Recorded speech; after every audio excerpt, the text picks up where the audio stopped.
Welcome to the Weekend View. From Hollywood revelations to surprising social trends, we're diving into the stories shaping your weekend. Buckle up because this ride isn't just about what's happening out there. It's about what it all means for us, right here, right now. Coming up, we've got Reese Witherspoon's bold take on women in charge. Is power really the answer to equality? Or is there something more complicated happening behind the scenes? Then, Matthew McConaughey, oh yes, all right, he's dropping some rather unusual marriage advice that might just change the way you look at your own relationship. And don't even get me started on reality TV's boldest new crossover. It's messy, it's dramatic, and it might just be the entertainment chaos we secretly crave. But here's the real question. Are these just fun stories to laugh at over coffee? Or do they reveal something deeper about who we are as a society today? About power, love, connection, and the way we see ourselves in a world that's constantly changing. This show isn't just celebrity gossip. It's a blend of pop culture, real-life commentary, and the little things that make us laugh, wonder, and sometimes even shake our heads. Because every headline, every viral trend, every quirky story, there's always something bigger hiding underneath.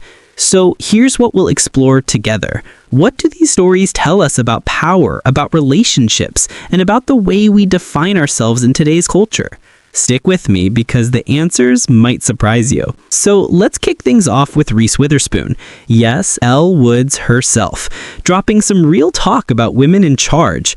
Now, we all know her from Apple TV's The Morning Show, which, by the way, if you haven't watched yet, is basically a masterclass in power struggles, secrets, and some very expensive designer coats. Seriously, I sometimes wonder if I'm more invested in the drama or in Jennifer Aniston's wardrobe choices. But here's where it gets interesting. Reese isn't just celebrating women in leadership on screen.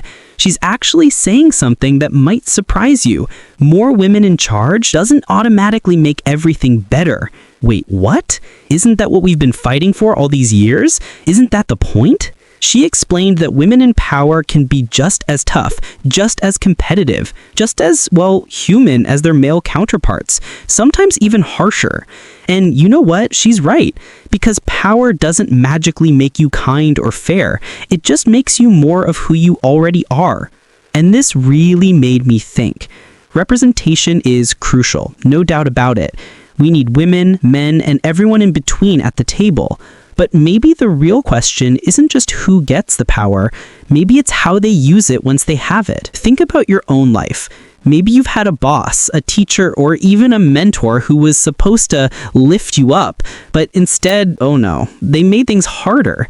It's different, doesn't it? Especially when it comes from someone you expected to understand your struggle. And yet, there's another side. Women leading can also mean mentorship, empathy, and breaking cycles that have been in place for generations. Reese is pointing out the complexity here. Representation matters, but balance matters too. It's not just about replacing one face of power with another, it's about changing the culture of power itself. So let me throw this back at you. Does representation automatically equal equality? Or is there more to it, like accountability, empathy, and creating space for real collaboration? I'd love to know your thoughts, because honestly, this one has me torn. Okay, now let's talk about Matthew McConaughey. You know him, Mr. All right. The man could read the back of a cereal box and somehow make it sound like life advice. Well, this time he's giving us marriage advice. And let me just say, it's not what you think. He didn't talk about flowers, candlelight dinners, or even communication. Nope, he talked about the size of your bed. Now, I don't know about you, but this hit me in a very real way. Because let's be honest, how many of us have fought over bed space? You've got the blanket thief, the midnight kicker, the person who insists on bringing snacks to bed, and don't even get me started on the pets that somehow take up more room than humans. McConaughey's point is that intimacy isn't just about what happens in the bedroom. It's about the proximity, being close, sharing warmth, bumping elbows even when it's inconvenient. That's what builds connection. It's about choosing closeness over comfort. And honestly, there's something beautiful about that. Because marriage or any long-term relationship isn't about making everything perfect. It's about making small choices every day that say, I want to be near you, even when the bed feels a little too small. But here's the big question. Is physical closeness really the key to emotional closeness? Or do couples actually thrive when they have a little extra space to breathe? Because let's face it, some people love that king-size freedom. So what about you? Are you a snuggler or a space claimer? Drop it in the comments because I guarantee we're about to start the biggest bed-size debate the internet has ever seen. All right, buckle up because reality TV producers have officially lost their minds.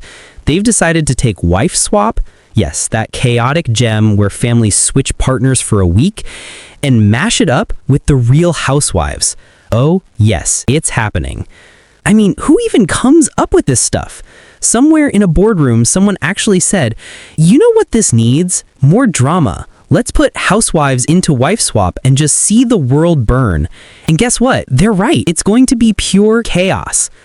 Picture it. A real housewife trying to survive in a suburban kitchen, making spaghetti for 4 kids, while the swapped wife is suddenly dropped into a mansion full of designer handbags, drama, and wine-fueled arguments. Honestly, I'd pay good money just to see the grocery shopping episode. Now, the hosts were joking about which partners they'd swap, and honestly, can you imagine? Like, who would survive? Because let's be real, sometimes keeping your own household together feels like a reality show already. Add cameras, and it's game over. But here's the deeper question. Why are we so obsessed with this kind of entertainment? Why do millions of us sit down and watch people fight over who sat in which chair or who didn't invite who to brunch? Is it because it's so different from our lives? Or is it because secretly it's exactly like our lives, just with more glitter and better lighting? Maybe reality TV doesn't just entertain us. Maybe it exaggerates what we already know. Relationships are messy, families clash, egos collide. And watching it play out on screen makes us feel a little better about our own chaos at home. So tell me, would you ever survive a week on wife swap? Or better yet, would your partner survive swapping with a real housewife? Be honest, I feel like most of us wouldn't last past day 1. Okay, let's talk about relationships, specifically something called dry begging. Now, if you've never heard this term before, don't worry, it's not what it sounds like. Dry begging is when someone wants something, but instead of asking directly, they just drop little hints and hope you pick up on it. Like, wow, it sure would be nice if someone made me a cup of tea right now. Or, man, my phone is so old and slow. I wish I had a newer one. That's dry begging. No direct ask, just breadcrumbs. Now, here's the thing. Everyone does it. Don't even try to deny it. We've all pulled the dry begging card at some point. Maybe you wanted your partner to do the dishes, maybe you were hoping your friend would pay for dinner, or maybe you were just trying to get someone to notice you were upset. The art of dry begging is alive and well. But here's the real question. Why don't we just say what we mean? Why do we hint instead of ask? Is it because we're afraid of rejection? Is it because we don't want to sound demanding? Or maybe deep down, we just like to test if people really know us.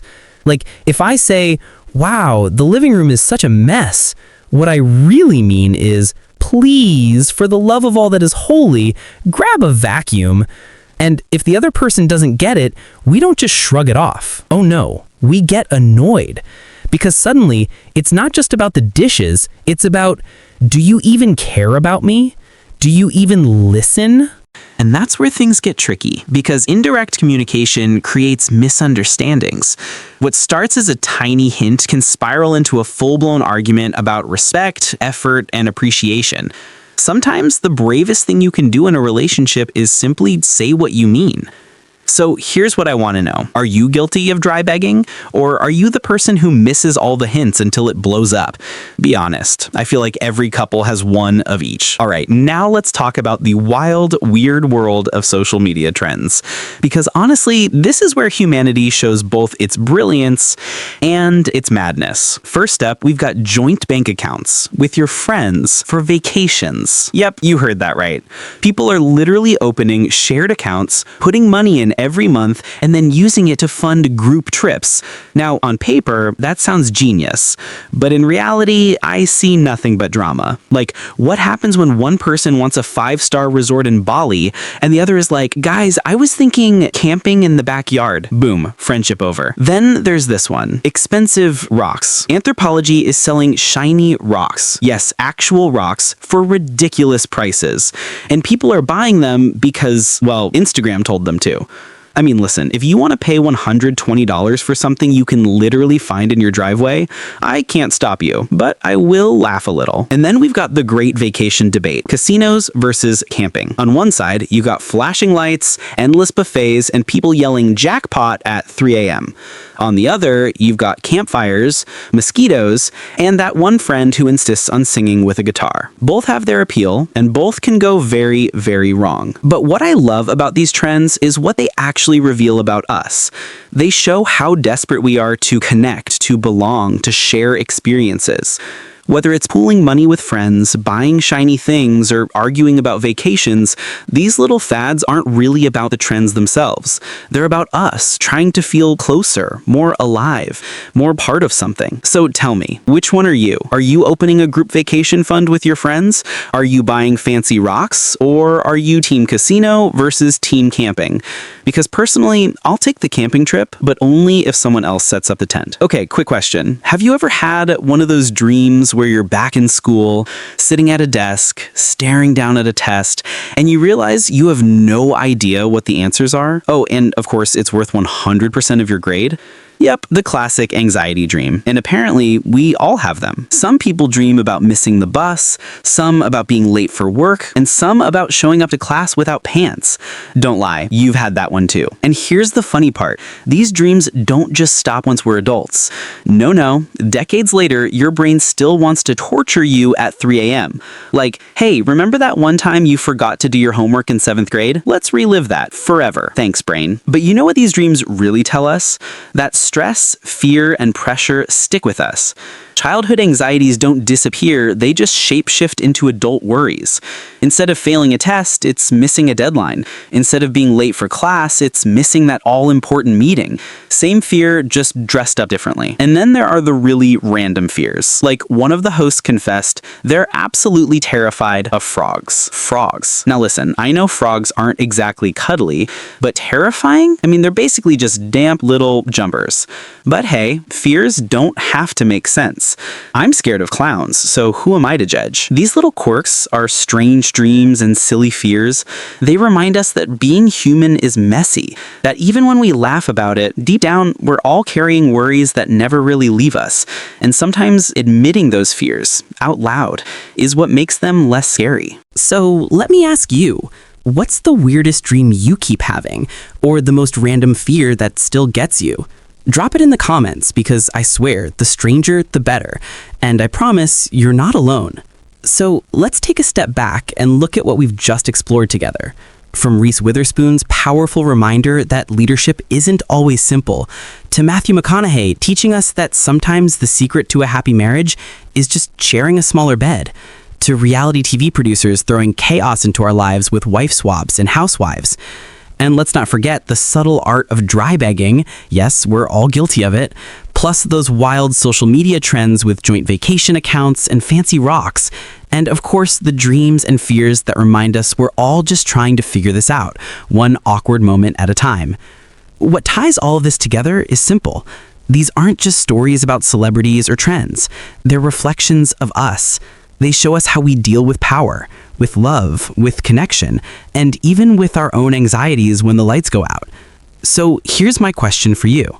Which story hit home the most? Do you think women leaders face tougher challenges than men? Could McConaughey's bed-sized trick actually save a marriage?